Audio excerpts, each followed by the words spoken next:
না সেটা বলবো না। তাহলে কি বলবেন আপনি?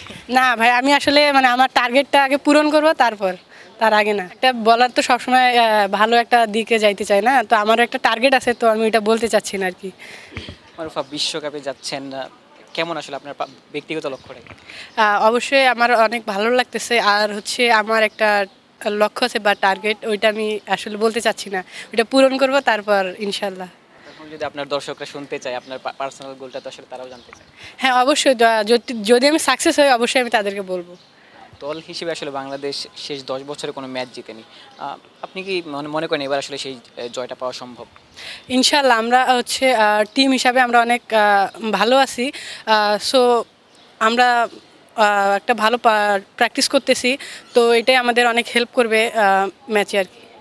আপনি বড় বড় ব্যাটারদের বিপক্ষে সফল হয়েছিলেন, ভারতের ব্যাটারদের বিপক্ষে সফল হয়েছেন, অস্ট্রেলিয়ার ব্যাটারদের বিপক্ষে সফল হয়েছেন, এবার সাউথ আফ্রিকার বিপক্ষে খেলা রয়েছে, ওয়েস্ট ইন্ডিজের বিপক্ষে খেলা রয়েছে, তাদের বিপক্ষে আসলে সফল হওয়ার ব্যাপারে কতটুকু আশা? অবশ্যই আমি যেহেতু ওই দিক দিয়ে একটু বিট করে আসছি, তো ইনশাল্লাহ এদিকেও চেষ্টা করব ওদেরকেও বিট করার জন্য। আপনার ক্যাপ্টেন সবসময় আপনার উপর রিলায়েবল, আপনাকে অনেক বেশি ব্যাক করে থাকেন। ক্যাপ্টেন হিসেবে নিগার সুলতানা যদি আপনাকে আসলে আপনার সাথে বন্ডিংটা কেমন? আসলে উনি অনেক ভালো, সবসময় কোনো কিছু ভুল ত্রুটি করলে উনি অনেক হেল্প করে, সাহায্য করে, আবার হচ্ছে ভুলটা বুঝিয়ে দেয় আর কি। যদি বাংলাদেশ সেমিফাইনালে যেতে পারবে কিনা আপনার আসলে কনফিডেন্ট কিনা আপনি? অবশ্যই কনফিডেন্ট, অবশ্যই ইনশাল্লাহ। আপনার ব্যক্তিগত লক্ষ্য সেরা উইকেট শিকার হতে চান কিনা বা এরকম কোনো লক্ষ্য? অবশ্যই, একটা বলার তো সবসময় ভালো একটা দিকে যাইতে চাই না, তো আমারও একটা টার্গেট আছে, তো আমি এটা বলতে চাচ্ছি না আর কি। আচ্ছা, যদি বলতে চাও সেটা না বলেন, আপনার ড্রিম উইকেট কে থাকবে এই বিশ্বকাপে? না সেটা বলবো না। তাহলে কি বলবেন আপনি? না ভাই, আমি আসলে মানে আমার টার্গেটটা আগে পূরণ করব, তারপর তার আগে না। আচ্ছা, এই 4টা ম্যাচ আছে গ্রুপ পর্বে, কয়টা ম্যাচ জেতার ব্যাপারে আশাবাদী আপনি?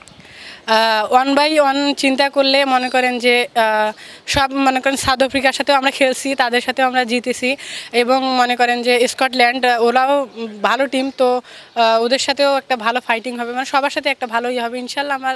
আমরা চেষ্টা করব 1/1 ভালোভাবে খেলে জেতার জন্য। দলের জাহানারা আপু আছে, জাহানারা আপুর সাথে আপনার একটা কম্পিটিশনও থাকে আর কি। উনি এক্সপিরিয়েন্স, অনেক লম্বা সময় ধরে খেলতেছেন, অনেকগুলো বিশ্বকাপ খেলেছেন।